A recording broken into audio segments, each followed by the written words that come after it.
আর্থিক কষ্ট এবং মানুষের কটু কথা সহ্য করতে না পেরে আত্মহত্যার চেষ্টা করেছিলেন একাধিকবার। ছিলেন যে রেস্টুরেন্টের কর্মচারী, এখন সেটারই মালিক।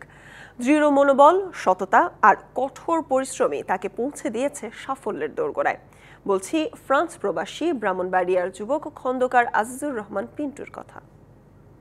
আমি আসলে একজন মধ্যবিত্ত ফ্যামিলির সন্তান। ২০০৭ সাল মধ্যবিত্ত পরিবারের যুবক পিন্টু ভাগ্য পরিবর্তনের আশায় পাড়ি জমান মধ্যপ্রাচ্যের দেশ ইরাকের কুর্দিস্তানে। ৭ বছর প্রবাসের সংগ্রাম করেও ২০১৪ সালে শূন্য হাতেই দেশে ফিরতে হয় তাকে।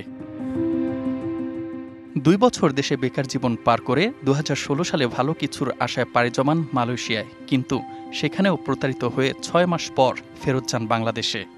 ২বার তো অলরেডি প্রতারিত হয়ে মালয়েশিয়া এবং কুর্দিস্তান থেকে ফিরে যায়, তৃতীয়বারও আবার আসি, তারপর আবারও প্রতারিত হয়ে ফিরে যাই। ভিসা ছিল জাল।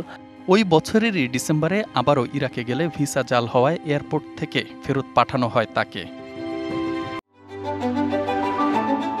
Hire Google TV, endless color, smart living. দেশে ফিরে অভিশপ্ত বেকার জীবন, পরিবারের চাপ, মানুষের কটু কথা সহ্য করতে না পেরে চেষ্টা করেন আত্মহত্যার। এমন একটা সিচুয়েশন আমি পার করছি যেটা আমার ফ্যামিলি, আত্মীয় স্বজন এবং ফ্রেন্ড সার্কেল কেউই আমার সাপোর্ট ছিল না। এমন পর্যায়ে আমার ডিসিশন নিতে বাধ্য হয়েছিলাম যে আমি আত্মহত্যা করি। কিন্তু প্রিয়তমা স্ত্রীর সমর্থন আর দৃঢ় মনোবল দমাতে পারেনি পিন্টুকে। তিনি নতুন করে চেষ্টা করেন ইউরোপে যাওয়ার। ২০১৮ সালে পোল্যান্ডে যাওয়ার জন্য কাগজপত্র জমা দিলেও প্রত্যাখ্যাত হন। দমে যাননি পিন্টু। আবারও একজনের আর্থিক সহায়তায় কাগজপত্র জমা দিয়ে পান পোল্যান্ডের ভিসা। পোল্যান্ড আসার পর সেখান থেকে চলে আসেন স্বপ্নের দেশ ফ্রান্সে। কিন্তু ফ্রান্সে এসেও প্রথম দিকে ঘোরেনি তার ভাগ্যের চাকা।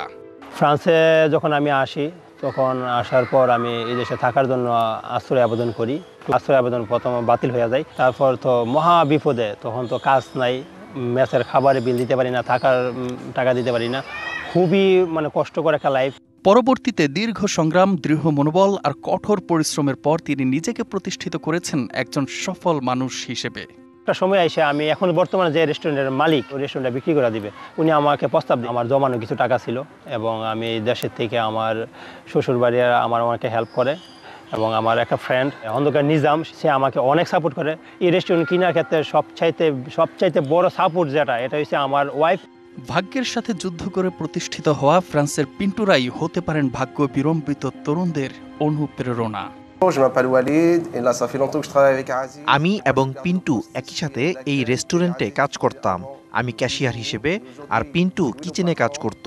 ও আজকে এই রেস্টুরেন্টের মালিক আর আমি এখনো সেই ক্যাশিয়ার হিসেবে কাজ করি। ও খুব ভালো মনের মানুষ।